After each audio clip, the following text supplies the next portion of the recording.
Welcome to Finnegan's Fireside Tales. Today we will be reading The Golden Bird by Jacob and Wilhelm Grimm. In the olden time there was a king, who had behind his palace a beautiful pleasure garden, in which there was a tree that bore golden apples. When the apples were getting ripe they were counted, but on the very next morning one was missing. This was told to the king, and he ordered that a watch should be kept every night beneath the tree. The king had 3 sons, the eldest of whom he sent, as soon as night came on, into the garden. But when midnight came, he could not keep himself from sleeping, and next morning again, an apple was gone. The following night the second son had to keep watch. It fared no better with him. As soon as 12 o'clock had struck he fell asleep, and in the morning an apple was gone. Now it came to the turn of the third son to watch, and he was quite ready, but the king had not much trust in him, and thought that he would be of less use even than his brothers, but at last he let him go. The youth lay down beneath the tree but kept awake, and did not let sleep master him.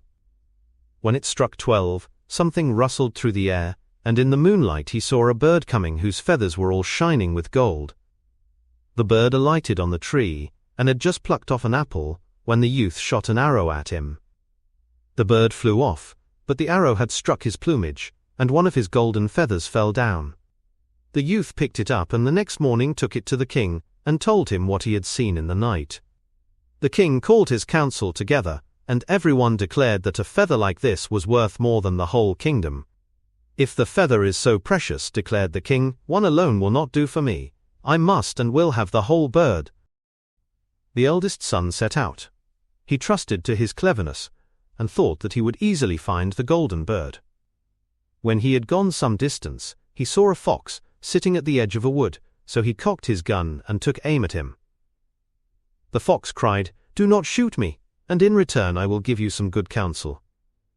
You are on the way to the golden bird, and this evening you will come to a village in which stand 2 inns opposite to one another.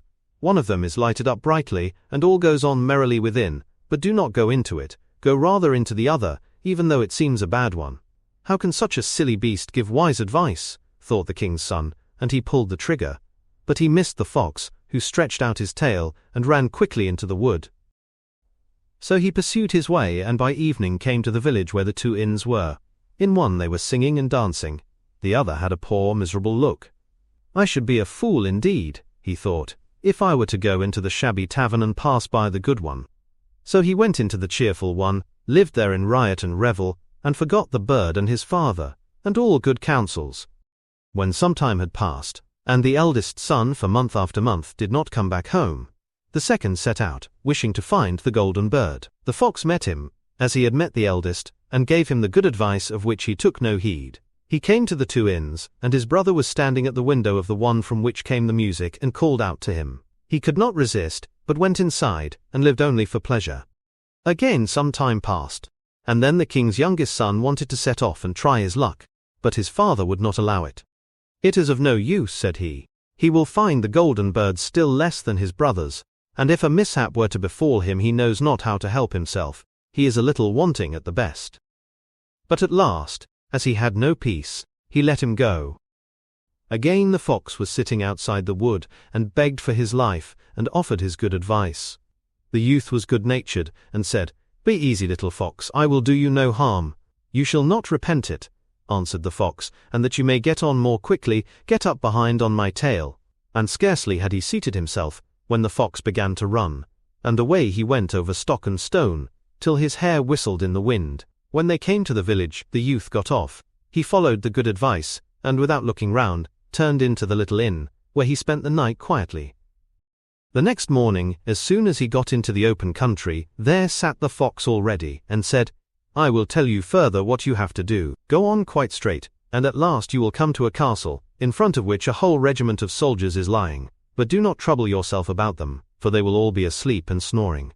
Go through the midst of them straight into the castle, and go through all the rooms, till at last you will come to a chamber where a golden bird is hanging in a wooden cage. Close by there stands an empty gold cage for show, but beware of taking the bird out of the common cage and putting it into the fine one, or it may go badly with you." With these words the fox again stretched out his tail, and the king's son seated himself upon it, and away he went over stock and stone till his hair whistled in the wind. When he came to the castle, He found everything as the fox had said. The king's son went into the chamber where the golden bird was shut up in a wooden cage, whilst a golden one stood hard by, and the 3 golden apples lay about the room. But, thought he, it would be absurd if I were to leave the beautiful bird in the common and ugly cage. So he opened the door, laid hold of it, and put it into the golden cage. But at the same moment, the bird uttered a shrill cry. The soldiers awoke, rushed in, and took him off to prison. The next morning he was taken before a court of justice, and as he confessed everything, was sentenced to death. The king, however, said that he would grant him his life on one condition, namely, if he brought him the golden horse which ran faster than the wind, and in that case he should receive over and above as a reward, the golden bird. The king's son set off, but he sighed and was sorrowful, for how was he to find the golden horse? But all at once, he saw his old friend the fox sitting on the road. "Look you," said the fox, "this has happened because you did not give heed to me. However, be of good courage. I will give you my help, and tell you how to get to the golden horse.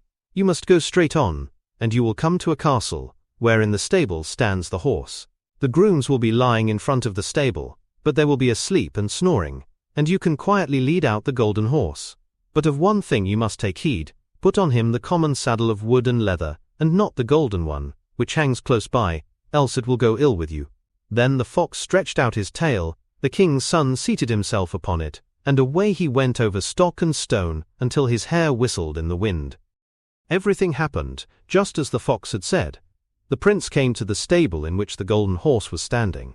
But just as he was going to put the common saddle upon him, he thought, "It will be a shame to such a beautiful beast, if I do not give him the good saddle which belongs to him by right." But scarcely had the golden saddle touched the horse than he began to neigh loudly. The grooms awoke, seized the youth, and threw him into prison.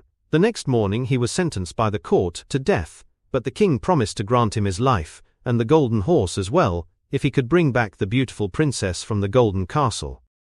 With a heavy heart the youth set out, yet luckily for him he soon found the trusty fox. "I ought only to leave you to your ill luck," said the fox, "but I pity you, and will help you once more out of your trouble. This road takes you straight to the golden castle. You will reach it by eventide, and at night, when everything is quiet, the beautiful princess goes to the bathing house to bathe. When she enters it, run up to her and give her a kiss, then she will follow you, and you can take her away with you, only do not allow her to take leave of her parents first, or it will go ill with you." Then the fox stretched out his tail, the king's son seated himself upon it, and away the fox went over stock and stone, till his hair whistled in the wind. When he reached the golden castle it was just as the fox had said. He waited until midnight, when everything lay in deep sleep, and the beautiful princess was going to the bathing house. Then he sprang out, and gave her a kiss.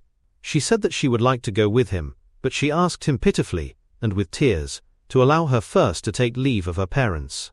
At first he withstood her prayer, but when she wept more and more, and fell at his feet, he at last gave in.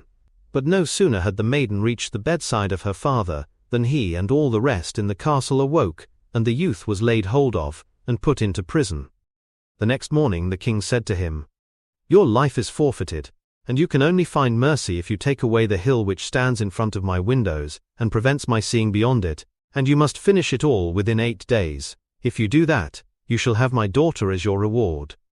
The king's son began, and dug and shoveled without leaving off, but when after 7 days he saw how little he had done, and how all his work was as good as nothing, he fell into great sorrow and gave up all hope.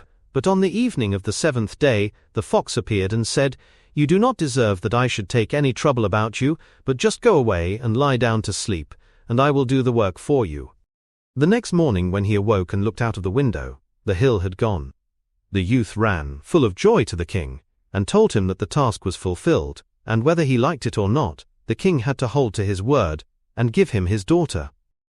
So the two set forth together, and it was not long before the trusty fox came up with them. "You have certainly got what is best," said he, "but the golden horse also belongs to the maiden of the golden castle." "How shall I get it?"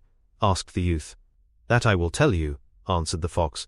"First, take the beautiful maiden to the king who sent you to the golden castle. There will be unheard of rejoicing. They will gladly give you the golden horse, and will bring it out to you. Mount it as soon as possible, and offer your hand to all in farewell, last of all to the beautiful maiden.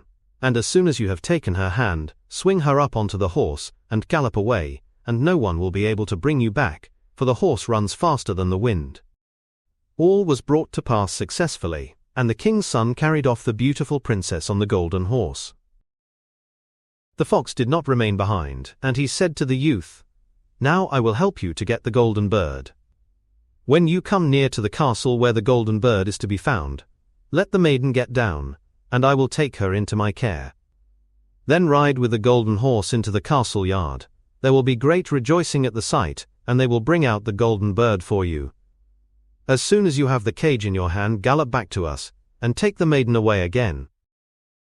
When the plan had succeeded, and the king's son was about to ride home with his treasures, the fox said, "Now you shall reward me for my help." "What do you require for it?" asked the youth. "When you get into the wood yonder, shoot me dead, and chop off my head and feet." "That would be fine gratitude," said the king's son. "I cannot possibly do that for you." The fox said, "If you will not do it, I must leave you, but before I go away I will give you a piece of good advice. Be careful about 2 things. Buy no gallows, flesh, and do not sit at the edge of any well." And then he ran into the wood. The youth thought, "That is a wonderful beast. He has strange whims. Who is going to buy gallows, flesh, and the desire to sit at the edge of a well has never yet seized me." He rode on with the beautiful maiden, and his road took him again through the village in which his 2 brothers had remained. There was a great stir and noise, and, when he asked what was going on, he was told that 2 men were going to be hanged. As he came nearer to the place, he saw that they were his brothers, who had been playing all kinds of wicked pranks, and had squandered all their wealth. He inquired whether they could not be set free. "If you will pay for them," answered the people. "But why should you waste your money on wicked men, and buy them free?" He did not think twice about it, but paid for them, and when they were set free, they all went on their way together.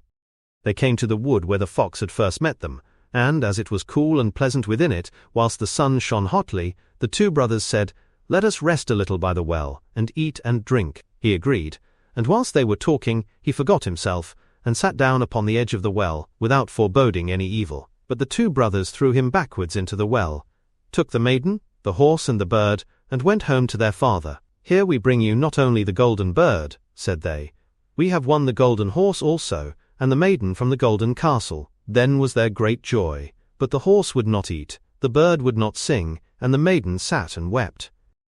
But the youngest brother was not dead.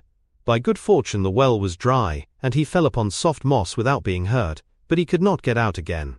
Even in this strait the faithful fox did not leave him. It came and leapt down to him, and upbraided him for having forgotten its advice. "But yet I cannot give it up so," he said. "I will help you up again into daylight." He bade him grasp his tail and keep tight hold of it, and then he pulled him up. "You are not out of all danger yet," said the fox. "Your brothers were not sure of your death, and have surrounded the wood with watchers, who are to kill you if you let yourself be seen."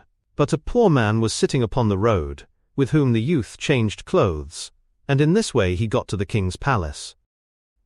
No one knew him, but the bird began to sing, the horse began to eat, and the beautiful maiden left off weeping.